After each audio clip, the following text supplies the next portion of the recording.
Intuition isn't a magical force reserved for the spiritual elite. It's a biological electromagnetic response system, a language your body has been speaking since before you knew words. If you feel disconnected, I need to say that you didn't lose your intuition. You just stopped listening. And that's because the world got loud. Loud with shoulds. Loud with distractions and perfectly rational decisions that somehow left you feeling disconnected. The more noise you absorbed, the more distant that quiet knowing became. Not because it faded, but because it was buried, covered by layers of survival, social conditioning, and the belief that certainty only comes from evidence. But here's something few understand. Intuition doesn't argue. It doesn't compete with your to-do list. It doesn't raise its voice to match your overthinking. It waits, silently, patiently, until the moment you pause long enough to feel, and not just emotionally but physically. Because intuition lives in your body, in your fascia, your gut, your pulse. It's not some ethereal sixth sense. It's ancient intelligence coded into your tissue. And the body has memory far deeper than the mind. Think back. You felt it. That quiet knowing when someone smiled but something felt off. That moment when you walked into a room and the air felt strange, even before anyone spoke. That split second before a decision when something inside you tightened, not in fear but in clarity. That wasn't fear. That wasn't logic. That was intuition whispering before your brain caught up. The latest discoveries in neurobiology and somatic science have been catching up with what mystics have known for centuries. The body doesn't just react. It remembers. Trauma, joy, grief, longing. They don't live in your thoughts. They live in your nervous system, your muscles, your cells. And if your body holds memory, it also holds wisdom. Dr. Bessel van der Kolk's research on trauma, for example, reveals how unprocessed experiences get trapped in the body and shape perception long after the events have passed. The issue isn't that the body lies, it's that we stop knowing how to read it. And when you override your physical signals in favor of logic, you're not being rational. You're cutting off access to your most advanced sensory system. Now here's the quantum layer. Every signal your body emits, every sensation, is a frequency, a vibration, and the quantum field doesn't speak English. It responds to vibration. So when your body contracts in response to a decision, that's not just a biological reaction. It's a vibrational misalignment. When your chest expands, your breath deepens, and your spine lifts, that's your system saying, this is the direction. Intuition, then, is alignment. It's coherence. It's the body, the heart and the mind vibrating in harmony with a timeline that already exists, one you're meant to collapse into. And if you're not hearing your intuition right now, it's not because you're disconnected. It's because you've been looking for it in the wrong place, in thoughts, in signs, in the opinions of others. But your body's been speaking all along, through tight shoulders, racing hearts, sudden waves of peace for no apparent reason, through tears that rise out of nowhere, through the goosebumps that arrive without logic. That's not random, that's resonance, that's your internal compass aligning with something unseen, something real. And here's what changes everything. Once you start listening to your body not as a machine to be optimized but as an oracle to be honored, reality begins to reorganize around you. Because the field responds to coherence. Not effort, not overthinking, but alignment. So let this be your return. Not to something new but to something ancient. A wisdom that never left, only waited. And the more you trust it, the louder it gets. The more you follow it, the clearer life becomes. You were never meant to figure it all out. You were meant to feel your way forward. Because the truth is, your intuition isn't here to explain. It's here to lead. And once you follow that quiet thread, the one that tightens or loosens with every choice, you don't just change your direction, you shift your dimension. And in the next few minutes, we're going to explore how your breath, your brain, and your frequency come together to awaken the full intelligence of your intuition. Not in theory, but in embodied experience. Stay with me. The voice you've been missing is already inside you, and it's about to speak. There's a reason so many ancient traditions centered their practices around breath, not because it's mystical, but because it's mechanical. Breath is the only bodily function that bridges the gap between conscious and unconscious, between what you control and what controls you. It's the back door into your nervous system, the key to unlocking patterns your body has held for decades. When you're in survival mode, your breath becomes shallow, fast, erratic. It tells your body, "We're not safe." And your body obeys. It tightens. It protects. It disconnects you from intuition because survival doesn't need intuition. It needs reaction. But here's where it gets revolutionary.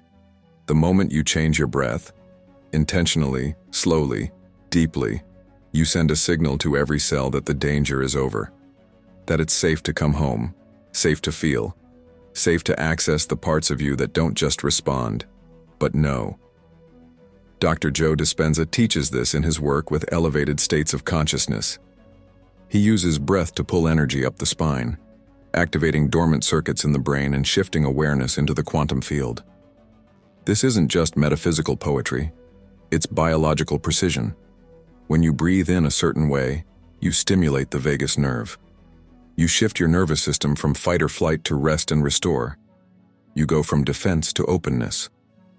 And when the body opens, the soul speaks.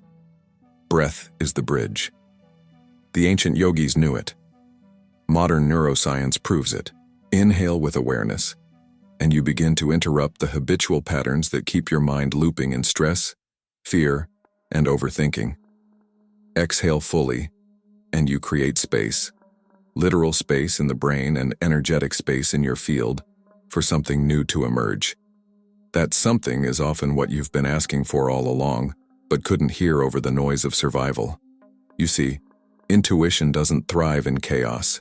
It thrives in coherence, and breath is the tool to return to coherence, quickly, accessibly, anywhere. No apps, no gurus, just you and your biology, aligned. Research from the HeartMath Institute shows that when breathing becomes rhythmic and heart-centered, the body enters a state called heart coherence. In this state, the heart and brain sync up, emotions regulate, cortisol drops, clarity increases, and most importantly, intuitive capacity skyrockets. You don't just feel better, you receive better. Information, direction, alignment. This is why monks can sit in silence for hours and suddenly know things. Why elite performers take deep breaths before life-changing moments. They're not calming down. They're tuning in. And so can you. Try this. Place your hand over your heart. Inhale for 5 counts. Hold for 2. Exhale for 6. Do this 3 times right now and notice what shifts. Not just in your breath, in your awareness. It's subtle at first. Then it becomes unmistakable. Because when you breathe like this, you're doing more than oxygenating blood. You're reprogramming your field. You're resetting the chemistry of intuition. You're telling your inner world, it's time to remember who we are. And the more you practice this, the less you seek answers outside yourself. Because they start arising from within. In the stillness. In the space between thoughts. In the sensation that grows louder with every conscious breath. This isn't about breathing to relax. This is about breathing to awaken, to activate the quantum intelligence stored in your cells, to ignite the soul memory that's been waiting for your signal. Not the signal of stress, the signal of readiness, of presence, of sovereignty. Because the truth is, intuition isn't waiting to be found. It's waiting to be felt. And breath is the first step, not just into relaxation, but into remembering. In just a moment, we're going to take this even deeper, moving beyond the breath into the biochemical intelligence of the body. You're about to discover how serotonin, often thought of as brain chemistry, is actually the bridge between intuition and embodiment. And once you understand this, you'll never doubt your inner knowing again. Stay close. It's getting powerful now. When we talk about intuition, We often imagine something airy, elusive, maybe even spiritual. But what if your intuition is also chemical? What if the signals guiding your most powerful decisions don't come from the sky, but from your gut, your skin, your fascia? Let's break this open. You've probably heard of serotonin, the feel-good neurotransmitter. What most people don't know is that up to 95% of serotonin isn't made in the brain. It's made in the gut. And not just the gut, it's distributed through your blood, your connective tissue, your nervous system. It influences how you sense, how you perceive, and how you decide, long before your logical brain ever gets involved. This isn't just digestion, it's direction. Your body is its own universe of intelligence, a complex web of signals that constantly measures, responds, adapts. And serotonin plays a vital role in that communication system. It modulates how tense or relaxed your tissues are. It regulates how your heart responds to subtle shifts in emotion. It determines how available you are, physically, emotionally, spiritually, to receive intuitive insight. Think of it this way. When serotonin is flowing, your body is open. Your tissues are soft. Your awareness is expanded. You are present. And presence is the only place where intuition can land. Not in the chaos of mental noise, but in the grounded hum of a body in balance. This is where science meets subtlety. You might notice that when you're stressed, truly stressed, it's not just your thoughts that race. Your stomach tightens. Your chest feels closed. Your neck gets rigid. That's not just anxiety. That's your body losing intuitive access. Your chemistry shifts into a mode of defense, and in defense there's no space for vision, only vigilance. But when you calm the system, through breath, touch, nourishment, presence, serotonin flows again. And with it, your intuitive signal gets clearer. You feel what's right before you know it. You sense a yes in your chest or a no in your gut. That's not guessing. That's biological wisdom. Even your fascia, the connective tissue that wraps your entire body like a web of light, holds memory, tension, trauma, and knowing. It's electric. It responds to movement, emotion, and even intention.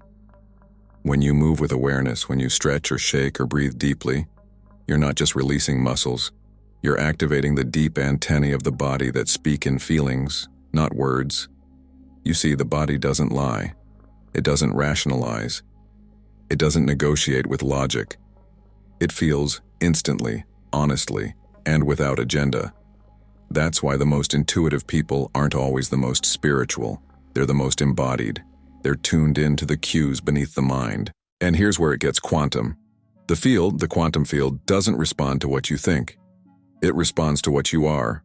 And what you are is a symphony of biochemical, emotional, and energetic signals. When your serotonin is balanced, your nervous system is regulated, and your fascia is open, you emit a frequency of coherence. And coherence magnetizes clarity. So if you've ever wondered why your intuitive sense comes alive after a walk, a cry, a bath, or a dance, now you know. You return to chemistry. You return to signal clarity. You made space for wisdom to emerge from within. And this is just the beginning. Because once you understand that your intuition is not separate from your biology, but encoded within it, you stop waiting for signs. You start listening to sensations. You stop doubting your path. You start feeling it with your entire being. You don't need to open your third eye to access intuition. You need to open your gut, your chest, your cells. You need to give your body permission to trust again, trust itself, trust the moment. Trust that what it knows doesn't need to be justified to your rational mind. And that's exactly what we're going to expand in the next few minutes. Because right now, your body's already responding. It's already remembering. And in just a moment, we're going to reveal how your brain, specifically your RAS, is the hidden gatekeeper of what your intuition lets through. You'll understand why you miss intuitive signals and how to tune your focus to finally receive them. Keep breathing. This is about to unlock everything. You're not thinking your way into intuition. You're sensing your way in. And chances are your body knew long before your mind was ready to accept it. That uneasy feeling in your gut when someone's words don't match their energy? That chill down your spine when you're standing in the right place at the wrong time? That moment you walk into a room and feel something is off before anyone says a word? That's not anxiety. It's not overthinking. It's information. Pure, precise, pre-verbal. This is where most people get stuck. Because the modern mind is trained to trust thoughts over sensations, to validate logic over inner knowing. But in truth, your body always speaks first, through subtle changes in breath, heart rate, muscle tension, micro movements, and energetic contraction or expansion. And the delay between what your body already knows and what your mind eventually admits. That gap is often where doubt, confusion, and missed opportunities live. Let's go deeper. From a neuroscience perspective, your interoceptive system, the part of your brain responsible for sensing internal body states, is constantly scanning your organs, tissues, and fascia for signals, and it sends that information upward, often triggering emotional or instinctual responses before the neocortex, your thinking brain, ever gets involved. In other words, your intuition is not mystical, it's biological. But we've been taught to ignore it, to override instinct with intellect. The result? A population living in their heads disconnected from their bodies, constantly looking outward for answers that were whispered inward all along. Here's the shift. When you stop asking, "What should I do?" and start asking, "What does my body know right now?" everything changes. You begin to access real-time data from the field through your own physiology. You begin to move with precision, not projection. And most importantly, you start to trust the language of sensation over the noise of mental narratives. Let me tell you a story. A woman once told me that for years, she ignored the tightness in her chest every time she stepped into her corporate job. She called it just stress. She rationalized it as normal pressure. But that tightness wasn't random. It was her body screaming, "This place is out of alignment with who you are becoming." The moment she gave that sensation her full attention, without judgment, without trying to fix it, a different kind of clarity emerged. Within months, she had transitioned into a role that lit her up. And that chest tightness? Gone. Because the body stops shouting when the soul feels heard. Now pause. What has your body been trying to say lately? That your mind keeps dismissing? That fatigue that won't go away? That restlessness that spikes every Sunday night? That subtle nausea around certain people? These aren't flaws in your system, they are guides. And the more you soften into them, the more precise your inner compass becomes. But here's the part that most people miss. Your sensations don't lie, but your interpretations can. That's why embodiment practices are so crucial. Because until you learn to sit with sensation, not run from it, not numb it, not overanalyze it, you won't hear its true message. And intuition doesn't speak in words. It speaks in pulses, patterns, textures, and waves. If you've been struggling to make aligned decisions, if you felt stuck in analysis paralysis, it's not because you lack clarity. It's because you're trying to think through a process that requires feeling. The next chapter of your life? It's not written in strategy. It's written in sensation. And the more you return to your body, the more that truth becomes impossible to ignore. Comment below. My body already knows. Say it, type it, feel it. Let that truth ripple into your next decision. Ready to continue? Next, we'll explore how creativity, movement, and sound become real-time portals to unlock the intuitive intelligence that's been waiting beneath your surface. Let's keep going. If your thoughts are loud and your intuition feels distant, try moving. Not because you're avoiding the stillness, but because there are truths that only emerge when your body is in motion. You see, the body doesn't always speak in words or thoughts. It speaks in movement, in rhythm, in tension released and breath reclaimed. And when you activate your creative center, whether through painting, dancing, journaling, or simply humming a melody, you're not just being artistic, You're unlocking the most ancient, unfiltered language of your being, the one that existed long before language, the one intuition knows best. Let's be clear, creativity isn't a luxury. It's not just for artists. It's a biological function, a neural detox that clears emotional residue and opens space for intuitive precision.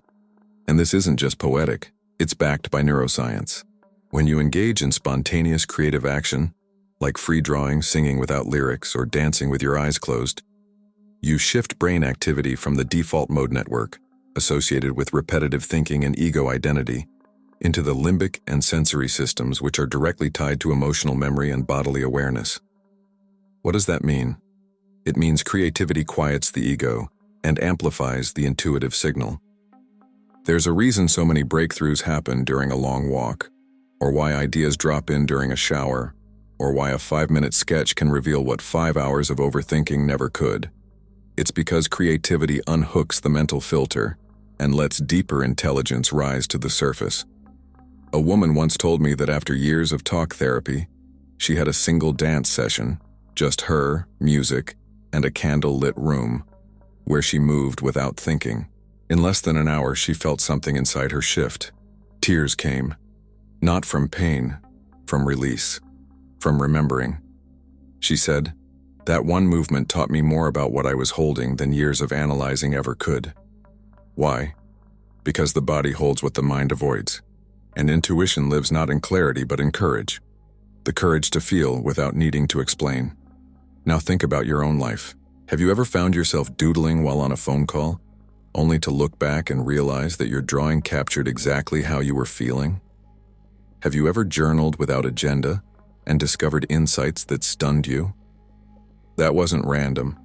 That was your deeper intelligence slipping past your mental gatekeeper and finally being heard. And yet, most people dismiss these moments. They tell themselves they're not creative, that it's a waste of time, that real growth requires discipline, structure, seriousness. But what if that belief is the very thing blocking your intuitive channel? What if the fastest way to hear your inner voice again is to loosen your body, let the energy move, and allow what's inside to be expressed, imperfectly, messily, beautifully? This is the paradox. Intuition isn't found in answers. It's found in expression. Whether you dance, hum, paint, write, drum, cook, photograph, or improvise a melody with no lyrics, every act of authentic creation is a signal flare to the field. I'm listening now, and the field always responds. So if you're feeling stuck in your head, frozen in indecision, try this. Put on a song that moves you. Close the door, turn off the lights, and just let your body move. No choreography, no judgment, just motion, breath, rhythm. You might cry, you might laugh, you might feel nothing at all. That's okay. The point isn't to get it right. The point is to let your body say what your mind can't translate. Because when you create without control, you remember what your mind forgot. You already know. You always did. And when you learn to trust this embodied wisdom, when you create not for performance, but for connection, you unlock the most magnetic, trustworthy compass there is. Next, we'll take it one layer deeper. Because the world is constantly speaking to you too, in the form of color, light, synchronicities, and beauty. Let's talk about how to recognize those signs, and why noticing beauty is the most advanced intuitive skill of all. Some truths don't shout, they whisper. They arrive not as thoughts but as goosebumps, as the stillness you feel when you look at the sky just before it rains, as the way a single piece of music makes you want to cry for no reason at all. That's beauty, but not just in the poetic sense. Beauty is not a bonus feature of life. It's an energetic signature, a field resonance, a direct message from the quantum to your body. It's the final frontier of intuitive intelligence. You see, we've been conditioned to think of beauty as superficial, something we observe or consume. But in truth, beauty is a vibrational alignment. When you notice something beautiful, your nervous system calms. Your heart rate synchronizes. Your brain waves soften into coherence. That's not subjective. That's physics. The HeartMath Institute has shown that states of appreciation and awe induce physiological coherence, a measurable harmony between heart and brain rhythms. This coherence in turn expands perception, sharpens cognition, and opens the intuitive channel. Why? Because appreciation shifts you out of contraction and into receptivity. And intuition isn't something you push to get, it's something you allow. There's a reason sacred geometry feels so pleasing to the eye. Why nature's patterns, spirals, fractals, golden ratios, bring a sense of quiet recognition. It's because they're reminders, reflections of a code that lives inside you. The same code that your intuition speaks. Beauty isn't decoration, it's information. And once you start seeing the world that way, everything shifts. You begin to notice how the sunlight hits your floor differently in the morning, how the sound of your own breath becomes rhythmic, almost musical, how a stranger's smile feels like a signal, not an accident. It's subtle, but it's everywhere. And once you tune into this layer of reality, you'll wonder how you ever missed it. Beauty is how the field says, yes, keep going. It's how your soul recognizes resonance before your mind can catch up. It also explains why some places instantly feel right and others drain you. Why some people light you up and others confuse your energy. It's all about frequency, and your body is constantly measuring it through sensation, emotion, and aesthetic perception. But here's the catch. Most people rush through life too fast to notice. They override beauty with productivity. They silence awe with logic. They suppress wonder in favor of efficiency. And in doing so, they cut themselves off from the most precise intuitive guidance available. So here's your invitation. Start seeing beauty not as background, but as feedback. Not as something to admire, but something to receive. Pause more. Look closer. Let the simple become sacred again. That moment when the breeze shifts and your body relaxes for no reason, that's the field responding. That's your intuition confirming alignment. And when you start following those breadcrumbs, when you treat beauty as the compass, not the reward, your path becomes guided in ways your mind could never engineer. You don't need more information, you need more resonance. And if you want to go even deeper, to decode this language with precision, to embody your intuitive power fully, then I created something for you. It's an ebook called Awaken Your Quantum Power. Inside, you'll discover how to align your inner world with the quantum field so that your outer reality becomes a reflection of your truest frequency. It's not just theory, it's transformation, one layer at a time. The link to explore is in the pinned comment below. Take the step. Let your intuition lead you there.